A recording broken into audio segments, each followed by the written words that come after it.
Assalamualaikum warahmatullahi wabarakatuh. Perkenalkan, saya Restu Gustiono SE, CPNS dari pemerintah Kabupaten Nganjuk yang saat ini sedang menjalani latsar di angkatan keempat, kelompok 3. Pada kesempatan kali ini, saya akan menjelaskan materi dari MOOC dari agenda 1, 2, dan 3.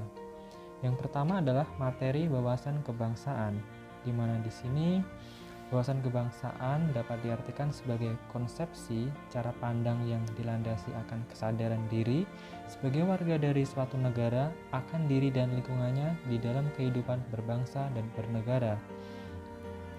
Titik penting sejarah bangsa Indonesia adalah pertama, lahirnya Budi Utomo pada 20 Mei 1908. Yang kedua, lahirnya Perhimpunan Indonesia pada 25 Oktober 1908. Yang ketiga, adanya Kongres Pemuda 1 dan 2 yaitu tahun 1926 dan tahun 1928. PPUPKI pada 1 Maret 1945 dan didirikannya PPKI pada 7 Agustus 1945. Ada 4 konsensus dasar di Indonesia. Yang pertama adalah Pancasila, yang kedua UUD 1945, yang ketiga Bhinneka Tunggal Ika, dan yang keempat NKRI. Di mana untuk bendera bangsa Indonesia adalah bendera merah putih, bahasa yang digunakan adalah bahasa Indonesia, lambang negaranya Garuda Pancasila, dan lagu bangsanya adalah lagu Indonesia Raya. Selanjutnya adalah materi bela negara, di mana bela negara merupakan tekad, sikap, dan perilaku serta tindakan warga negara baik secara perseorangan maupun kolektif dalam menjaga kedaulatan negara, keutuhan wilayah, dan keselamatan bangsa dan negara yang dijiwai oleh kecintaannya kepada Negara Kesatuan Republik Indonesia yang berdasarkan Pancasila dan UUD 1945 dalam menjamin kelangsungan hidup bangsa Indonesia dan negara dari berbagai ancaman. Sikap bela negara dapat ditunjukkan dengan yang pertama, rasa cinta kepada tanah air, kesadaran berbangsa dan bernegara, setia pada Pancasila sebagai ideologi negara, rela berkorban untuk bangsa dan negara, kemampuan awal bela negara yang memiliki indikator yaitu dengan memiliki kecerdasan dan emosional dan spiritual serta intelijensia, senantiasa memelihara jiwa dan raga, senantiasa bersyukur dan berdoa atas kenikmatan yang telah diberikan Tuhan Yang Maha Esa, gemar berolahraga, serta senantiasa menjaga kesehatannya. Berikutnya adalah terkait SANKRI, Sistem Administrasi Negara Kesatuan Republik Indonesia, di mana SANKRI adalah wadah perjuangan bersama segenap komponen bangsa dalam mewujudkan cita-cita dan tujuan bernegara. Berikutnya adalah materi analisis isu kontemporer. Yang pertama ada korupsi. Korupsi adalah penyelewengan atau penyalahgunaan uang negara, baik perusahaan, organisasi, yayasan, dan sebagainya untuk keuntungan pribadi atau orang lain. Yang kedua adalah narkoba. Narkoba atau narkotika juga dapat diartikan sebagai zat atau obat bersifat alamiah, sintetis maupun semi-sintetis yang menimbulkan efek penurunan kesadaran, halusinasi, serta daya rangsang. Obat-obatan tersebut dapat menimbulkan kecanduan jika pemakaiannya berlebihan. Yang ketiga adalah isu terorisme. Terorisme adalah penggunaan kekerasan atau ancaman kekerasan yang menimbulkan situasi teror atau rasa takut terhadap orang secara meluas dan menimbulkan korban yang bersifat massal. Berikutnya ada radikalisme, paham atau aliran yang menginginkan perubahan atau pembaharuan sosial dan politik dengan cara kekerasan atau drastis. Ada money laundering, merupakan upaya menyembunyikan atau menyamarkan uang atau dana yang diperoleh dari suatu aksi kejahatan atau hasil tindak pidana sehingga seolah-olah tampak menjadi harta kekayaan yang sah.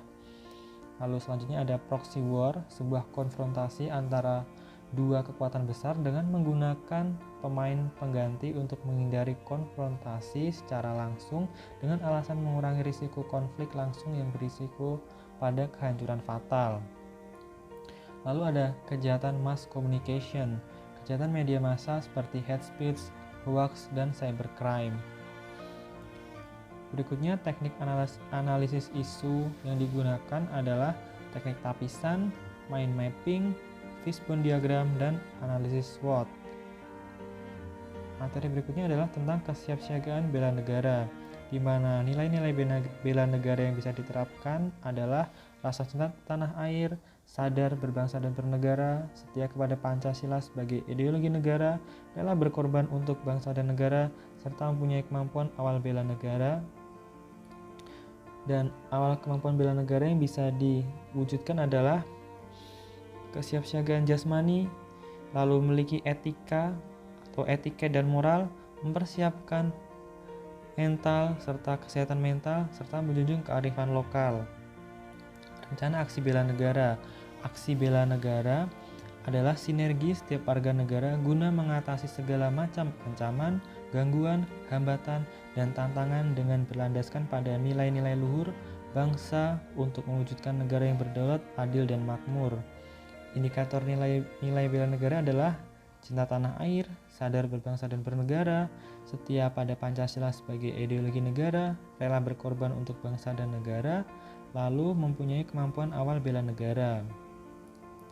Berikutnya, agenda yang kedua terkait ASN berakhlak.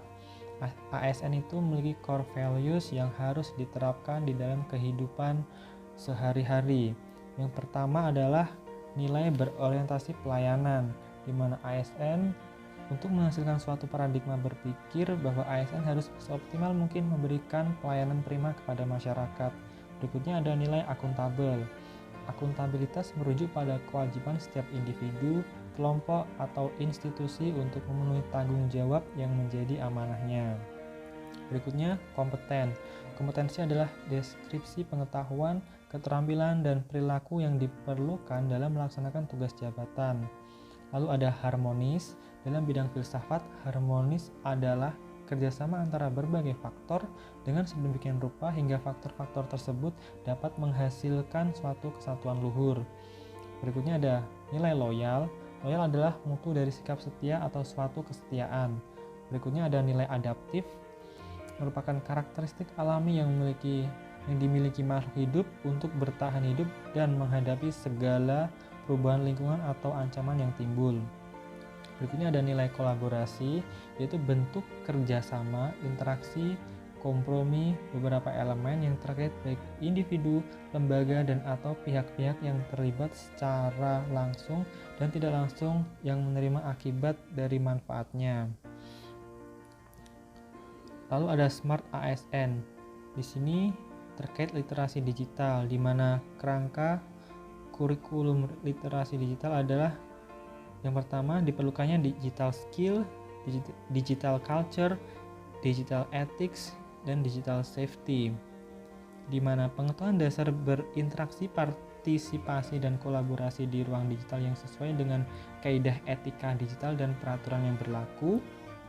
Di antaranya ada cara mengelola data, komunikasi dan kolaborasi, kreasi konten, kemampuan digital, dan partisipasi dan aksi. Lalu konteks keindonesiaan warga negara di era digital mengacu pada 10 kompetensi literal Japelidi dengan konseptualisasi nilai-nilai Pancasila dan Bhinneka Tunggal Ika. Ada 5 komponen dasar yang harus dipenuhi ASN, yaitu cakap paham, cakap produksi, cakap distribusi, cakap partisipasi, dan cakap kolaborasi. Berikutnya ada materi manajemen ASN, di mana manajemen ASN adalah pengelolaan ASN untuk menghasilkan pegawai ASN yang profesional, memiliki nilai dasar, memiliki etika profesi, bebas dari intervensi politik, dan bersih dari praktik KKN. Kedudukan ASN ada 2. Yang pertama adalah pegawai negeri sipil, di mana PNS merupakan warga negara Indonesia yang memenuhi syarat tertentu diangkat sebagai pegawai ASN secara tetap oleh pejabat pembina kepegawaian untuk menduduki jabatan pemerintahan dan memiliki nomor induk pegawai secara nasional. Yang kedua adalah P3K, merupakan warga negara Indonesia yang memenuhi syarat tertentu yang diangkat berdasarkan perjanjian kerja untuk jangka waktu tertentu dalam rangka melaksanakan tugas pemerintahan sesuai dengan kebijakan atau ketentuan. Nah, kewajiban ASN itu ada 8 poin. Yang pertama, setia dan taat pada Pancasila, UUD 45, dan NKRI. Yang kedua, menjaga persatuan dan kesatuan bangsa. Yang ketiga, melaksanakan kebijakan yang rumuskan pejabat pemerintah yang berwenang. Yang keempat, menaati ketentuan peraturan perundang-undangan. Yang kelima, laksanakan tugas kedinasan dengan penuh pengabdian, kejujuran, kesadaran, dan tanggung jawab. Yang keenam, menunjukkan integritas dan keteladanan dalam sikap, perilaku, ucapan, dan tindakan kepada setiap orang baik di dalam maupun di luar kedinasan. Yang ketujuh, menyimpan kerahasiaan jabatan dan hanya dapat mengemukakan rahasia jabatan sesuai dengan ketentuan perundang-undangan. Yang kedelapan, bersedia ditempatkan di seluruh wilayah negara kesatuan Republik Indonesia, di mana hak PNS dan hak P3K itu tidak sama. Hak PNS itu mendapatkan gaji, tunjangan, perlindungan, pengembangan kompetensi, jaminan pensiun dan hari tua, serta cuti. Sedangkan hak P3K itu tidak akan mendapatkan jaminan pensiun dan hari tua. Fungsi dan tugas ASN sebagai pelaksana kebijakan publik, sebagai pelayan publik, dan sebagai perekat dan pemersatu bangsa. Kode etik dan kode perilaku ASN.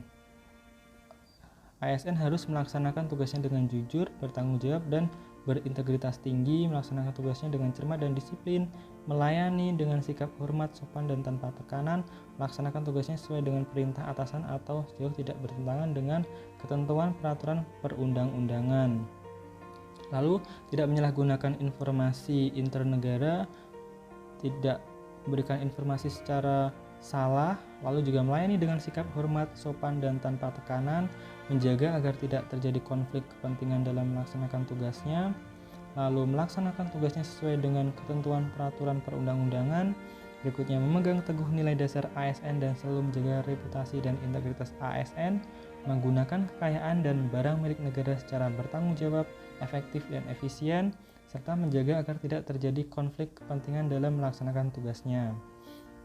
Berikutnya ada sistem merit. Sistem merit adalah kebijakan dan manajemen ASN yang berdasarkan pada kualifikasi, kompetensi, dan kinerja secara adil dan wajar dengan tanpa membedakan latar belakang politik, ras, warna kulit, agama, asal-usul, jenis kelamin, status pernikahan, umur, atau kondisi kecatatan.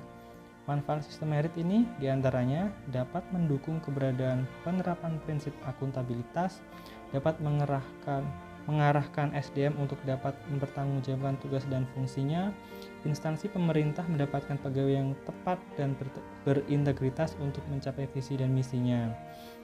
Manfaat sistem merit bagi pegawai dapat menjamin keadilan dan ruang keterbukaan dalam perjalanan karir seorang pegawai, memiliki kesempatan yang sama untuk meningkatkan kualitas diri.